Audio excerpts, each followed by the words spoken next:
So ఇప్పుడు మీరు కెనడాలో అన్ని కంపెనీస్ పెట్టారు, మళ్ళీ ఇండియాకి వచ్చి వివిఆర్ ఓవర్సీస్ ఇమిగ్రేషన్స్ ఎందుకు పెట్టాలనిపించింది? AP NRTS non resident Telugu society president ఉన్నప్పుడు students I seen lot of student overpaid for the immigration.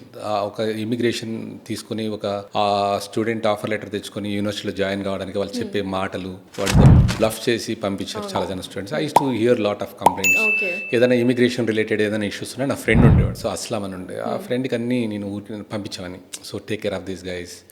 So అట్లా మీకు తెలిసిన ఫ్రెండ్స్ అండ్ ఫ్యామిలీ రిలేటివ్స్ ఎవరైనా ఉంటే నా అట్లా కాదు, కామన్గా ఎవరైనా ప్రాబ్లమ్స్ అని వస్తే నేను because you are the president అట్లా చాలా జనం ఇట్లా వచ్చేవాళ్ళు మనకు. So I use to guide them పర్సనల్గా, తక్కువ డబ్బులతో వాళ్ళు ఇమిగ్రేషన్ చేయడము, వాళ్ళకి ఏమైనా ఛాలెంజెస్ ఉంటే పర్సనల్గా హెల్ప్ చేయడము బియాండ్ మా లిమిట్. హెల్ప్ ఎంత మందికి కావాలి తెలుసు, అకామిడేషన్ లీగల్ గా కానీ ఇమిగ్రేషన్ ప్రాసెసింగ్ అంటే వీళ్ళు చార్జ్ చేస్తారు కానీ మినిమం అంటే వాళ్ళ స్టూడెంట్ అంటే తక్కువ చేసుకొని చేయడము, అట్లా బాగా రెప్యుటేషన్ గ్రో అయింది.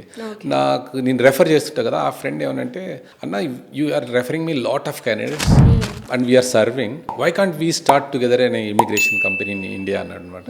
నాకు అప్పుడు బెస్ట్ ఐడియా అనిపించింది. సో అప్పుడు నాకు ఇంకో థాట్ ఏంటంటే I have to do some service. మనకు ఒక ఫైనాన్షియల్గా స్టేబుల్ అయిన తర్వాత, మనకు కంఫర్ట్ అనే స్టేజ్ వచ్చిన తర్వాత at least we have to give back to society అనేది నా కాన్సెప్ట్. సో ఈ ప్రాసెస్లో ఏంటంటే ఈ ఇమిగ్రేషన్ థాట్ వచ్చింది.